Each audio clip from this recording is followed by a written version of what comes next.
Alright, welcome to my little DMOD slash testing facility. We're heading out into the fireplace, into Warp Zone. Well, alright, first things first. This is our little base of operations. We will stat up. Of course, this little area is not going to be in the final product. If there is a final product, I digress. Alright, I guess first of all, we can show up the inventory. Now, I have organized this slightly in hopes that it will help the game. Anyway, first line is going to be your fist, your melee weapon, your ranged weapon, and also utility, and that would be, I guess, kind of mobility or something that helps you progress through the game. Right now I have a hookshot implemented, but we'll see what we need. And I guess these middle slots will just be your any other weapons. I'm not actually sure, because I'm trying to keep stuff out of the inventory and work with a more secondary inventory approach. It's just text-based, probably. Okay, and the lower part is going to be your armor, and then a trinket, potion. And the armor is just going to be something you keep in your inventory, and it will give you defense. The trinket, it could boost your stats or give you some special ability. And potions, well, you know, 2 potion slots. We want to limit you because in the game, in the base game, you collect all your potions, and you're pretty much invulnerable. All you have potions, as long as you have the inventory space and you have the gold, and you'll just be able to stack as many potions as you want. Cheese any boss battle. We don't want that. So we have potions here, and they are at the bottom. That will make it harder to select. I'm not even sure that you will be able to select them, because the way I have it set up now. Grab some potions. We can, remember the key, I think it is H. We will use the H key, and that should heal us. It actually took our life down because I had to test it, and I said it's a life 1, and then it would slowly recover and freeze Dink in place for a couple seconds and make him like an interruptible animation, so it's not totally cheese. Okay. Now, I'm going to go to this chest, which we will interact with rather than hit. The chest contains a long sword, 3 damage. It's a lie, it's actually 5 damage. We could take it, or we could leave it. And that's just a feature that I like better out of the chest, so you can't accidentally open them up and then lose whatever's inside of the chest because you left the screen or whatnot. And that way, if you have a sword and in this DMOD you can only hold 1 sword at a time, then you can make the choice whether you want to take it or leave it. And I guess you would have to give up your current sword, and I'm not... The chest could hold your old sword, I guess, but that would be a lot of work. And you'd probably just have to throw out the old one in order to grab the new one. Anyways, so we got our long sword, and now we're going to pick up some bombs. And it doesn't show it on this screen, but it will on the other screens. It's actually a sprite that I have on the screen that keeps track of the stats. It'll be, let me just show you. I'll go back to the house, and it's down here at the bottom. 10 bombs, 0 arrows, and 10 keys. That's a bug. I need to sort that out later. I think it's taking the number from the bombs for some reason. Anyways, back to Warp Zone. And we will... Well, something I can't show off because in Free Dink it's not letting me use the top row of numbers is you do have a quick select, and 1 through 4 will be your 1 through 4 slots. So 1 would be the fist, 2 sword, 3 bow, 4 whatever ranged weapon you have. I mean utility, and I will show off the utility. Yeah, that's retarded misspelling. Sorry about that. Well, that is a hookshot. Well, I've done a hookshot video in the past. That hookshot, it functioned better, I think, but I lost it. And I hadn't been able to recreate it. Alright. So I'm just gonna initiate some attacks. Alright. We took out 3 of those, and then you notice I was using a stab attack, which I'll get on in a few minutes, and right now I have gained a level. You gain experience, you're now level 2, attack +1, luck +3. This is something that I never really cared for on Dink. It was a little out of place that you would choose between 3 stats, and you could, at the end of the DMOD, become just severely off balance. Either you have way too much attack, way too much defense, not be able to cast your magic spells or whatnot, so I'm revamping it. Everything's going to be set on a track, and I guess I will balance it as a per level thing, just to make sure you're actually killing stuff, I guess. So things won't get too out of control, and maybe sometimes you'll have to grind out an extra level to have an easier time with the next area of content, but I think that will work out best. And you also may have noticed that as I was being attacked, I was being knocked over, and that was actually at an alarming rate. That's going to need some tweaking. I'm not sure if I'm going to keep that for every attack that Dinks gets hit, and that won't work with touch damage for mechanical reasons and limitations within the engine, but maybe I think that's for the best. No. Those guys are dead, but I can still try out this testing dummy, which is just a little something I set up with. You can set its defense 0, its defense, and you can enable movement, and then we'll chase you around the screen. Now, I don't need that for right now. I can disable movement. And I really just want to touch on the new sword that I've worked on. You can stab, you can do a charge attack. You can do a charge attack. Alright? Now, you will stab when you are moving and you attack. And excuse the animation, it's not that great. I pretty much just stuck some sword parts to Dink's punch animation. It turned out, I think it turned out okay, but the perspective makes it look awkward in some situations, and I didn't really nail it too great. Might have to work on the hard box, the hitbox. Anyways, that'll be your quick attack, and then say something's coming at you and you want to charge up, you can just hold it by standing still and pressing the attack key, and you can hold it, switch your directions, because it's using the activate bow. And it looks a little weird, but that's what happens. And then you have a special frame, which is frame 3 or 4 I believe, that's going to allow you to do a double attack. You're just going to do your charge attack right into stabbing, which is pretty much double damage. Now, I'm not actually sure. I guess this is a little bit better than the little stutter step attack we can do. If you're actually experienced in Dink, you should be familiar with stutter stepping. It's when you kind of use the directions to get out attacks really quickly, but it is a bit of an advancing type of attack, so you can accidentally run into enemies if you're not doing it properly, and it does put you at a little bit of a risk. So that's it for the sword part. Now, head back to town. What do we got next? So we have a little rain animation. Free ink is kind of messing up the sounds. It's supposed to be rain sound now. This is just Resurrection Stones is another system I'm using. Sorry for the little pop-up. It was a little joke I was doing beforehand. Now, with the Resurrection Stones, when you die, you will be teleported back to the Resurrection Stones. And it's really going to be something I have to pay attention to if I choose to use this, to make sure that when you die and you get teleported back, that there's no variables that will be messed up, make sure it's not sending you back somewhere that you're not supposed to be. Say you move from one area to another and you're not supposed to get back to the first area. Make sure you don't get sent back there. There we go.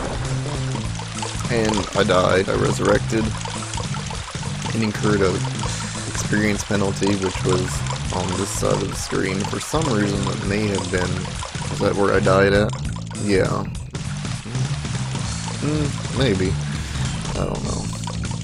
Anyways, it's an option. I'm not sure that I will use it. If I do use it, it's kind of going to be an option for the player, and it may have some sort of consequence during the storyline. Now, that graphic was lifted from another DMOD. I don't really have the name of it on my mind right now. I can't think of it now.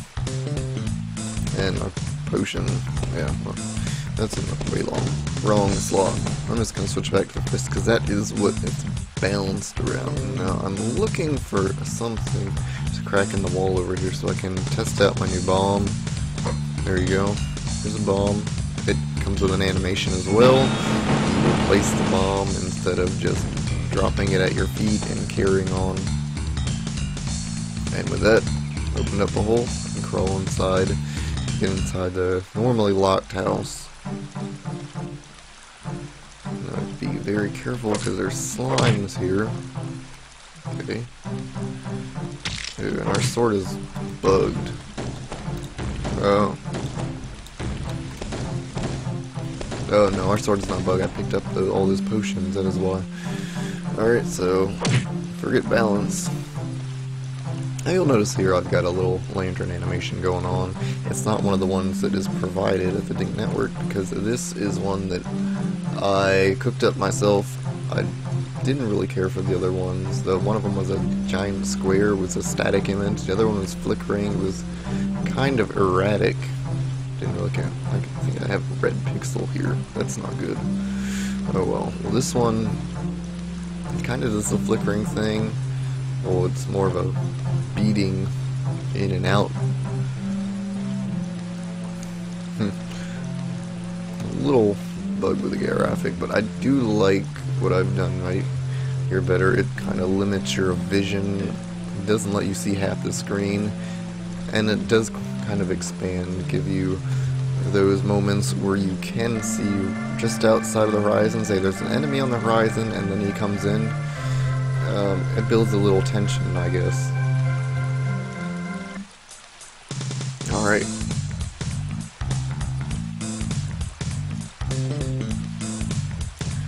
Now, what was I doing next? Oh yes.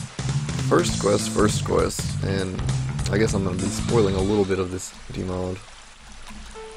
Alright. This is the guy we talked to first. Overview of the story is, well, let's just start with where we're at right now. This guy, we're looking for quests to get money. The bull crap that I made up, the starting entry that is disabled is rent's due. Gotta go pay your landlord, gotta go get some money, do some quests to get money to pay off your rent, pretty much. And I guess that kind of leads into the rest of the game. Alright, some pill bugs to squash here, and that is pretty much your excuse to go on adventuring, and that will eventually lead us outside of town and into certain other problems that will get the story rolling. Alright, a little bit of choice that following suit with the main game, it doesn't matter what you say, he'll pop up a different line of dialogue for each thing you pick, but the end goal is the same. Now we got a little bit of cash here. Actually, we have a lot of cash because we picked up some of the things, the gold piles in that testing room. For the next quest, I believe it is right north of this screen. We have to interact with this lady. Grab. She wants some listening out. She wants some mushrooms for potion ingredients or something like that. Something suspicious now. I don't remember where every single one of these is. There's 5 mushrooms that we're looking for, and I did not demonstrate this as I will do it right now. The L key is going to give us a quest log, and it's just going to tell you what your active quest can Now this isn't going to cover every single quest. It's not going to cover like the main overarching story arc. But as for when you get side quests, you get them one at a time. And it just so happens that these side quests are going to lead into the main quest. But they'll pop up on your L. Alright, and there's one hidden away.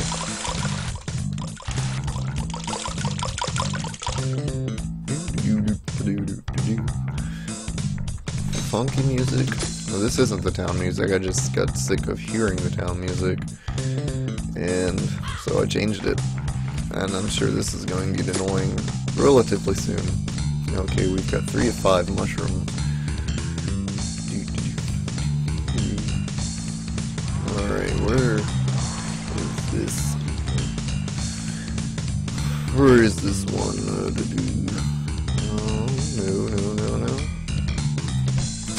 And really, these quests are a little bit annoying. I do agree with that sentiment if that is what you were thinking, but it gives you an excuse to actually explore the town, explore all the screens, and find little Easter eggs that I may plant around.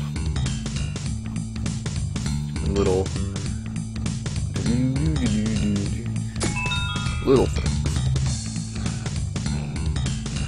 Alright.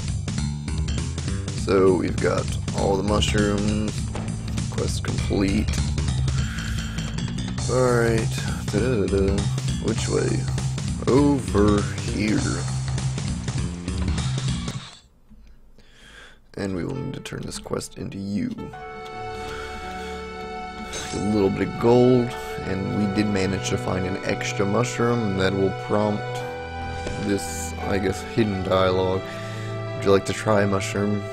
You can try it. It'll do a little surprise for you, but I'd rather not, and we will gain the gold for that one extra mushroom.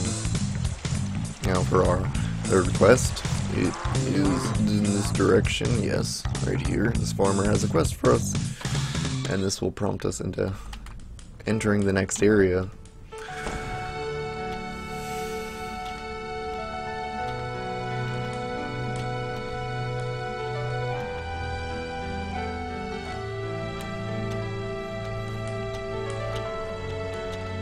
Alright, and his quest, we're going to be finding poop in the forest, magic poop from the pig fairy. And how do I collect its species? Ask it politely. Alright, now we have a very dirty job. The gate is locked to the woods. We'll need to get the key from Randall the guard, and our quest log should convey that it does. We need to find Big Fairy in the woods and collect its poop, and then, but first of all, and this is out of order for some reason or another, we need the key to the woods from Randall the guard. Let's call back to Randall the guard in the original game. And this guy is a little bit of a dick.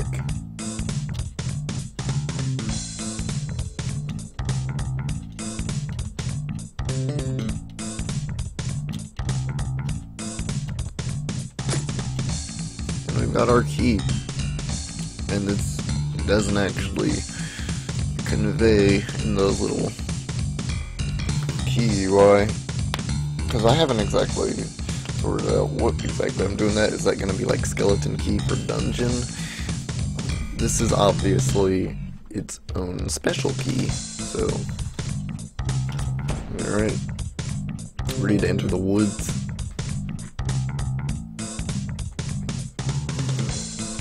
Thorn Prickwood. Open the gate. Gate unlocked. Thank goodness. Now, I'm just gonna start off going this way. Save our game.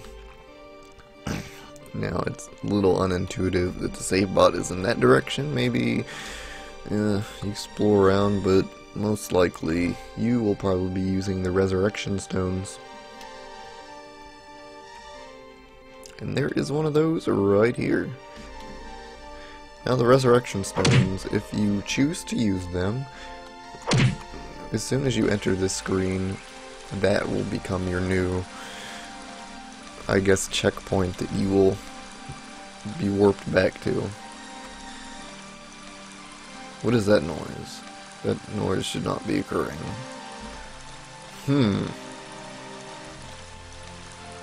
Uh-oh.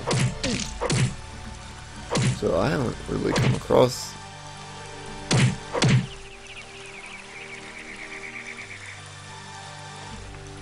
Now it's the sound, it's the fountain sound. Why it's on the screen, I have no idea.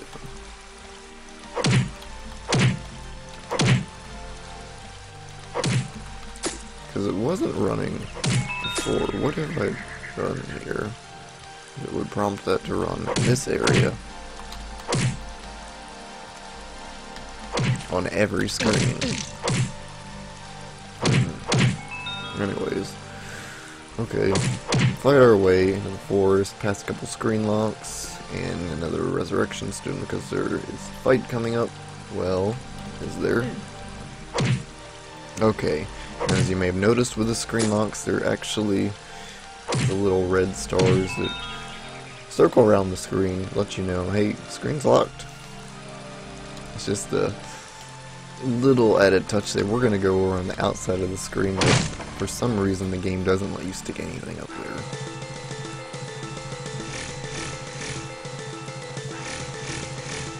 And this is where we will meet our companion, an important story character, this fairy, who we are going to be helping throughout the series with DMOD.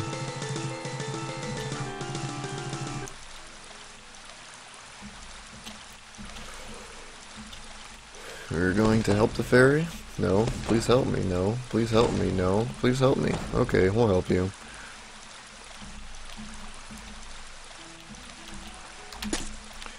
And part of this story with the fairy is that those Tubanka, they have drained his magic, and we will have to, throughout the game, find wishing wells to restore his magic, and that'll do a little bit at a time. The first time it'll actually give you magic, and that is the only way you can get magic. Well, that is to be determined. Maybe you'll find magic potions. Anyways, what I'm getting at is Dink doesn't have magic in this game. It is the fairy that has the magic, and you cast your spells through the fairy. And that's just one little way to separate the theme of this game. Now, to go through this place to get it, he does give you a little hint, and we will around the corner, and well, there's one more thing I could show just as a little bonus, something I was working on, is we can campfires. Now, the original intent was you can set down a campfire and rest at it, but this is just a stationary one. You can light it, and it'll count down, because after that gets to 0, I think that's actually counting down the size of the fire sprite itself, and when that gets low enough, it'll extinguish itself, or you can just extinguish it as so. A nice little animation. And you can add a log to the fire just to make it grow. I don't feel like coding this right now. And you can cook when it... You can cook on the fire. Yeah, I don't know if the fire has to be a certain level before you can cook, or... I don't know. We'll see how that pans out if I try to develop that any further. Again, this is a DMOD that is 90% mechanics, 10% actual game. Alright. So he's come to our fountain, we've healed the fairy, he's got a little bit of his magic, he's restored his strength, now we don't have to carry him around, he can follow us, he can fly now, which is something that he struggled with earlier in that one cutscene. So where are you going? Oh lord. What happened? Oh. That was odd.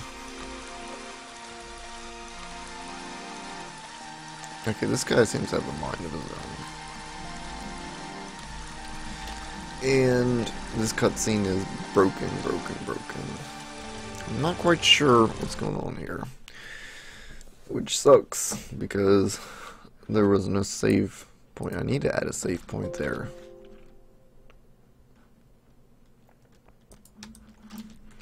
Where's my save bot? Save bot and destroy.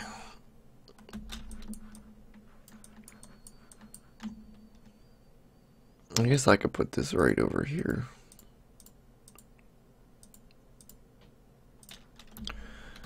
And that'll kind of give you some incentive to go over there. And I'm sorry, this is off screen. You can't see it because I have Winding Get It. But anyways, I guess that's it for now. I'll see you guys next time.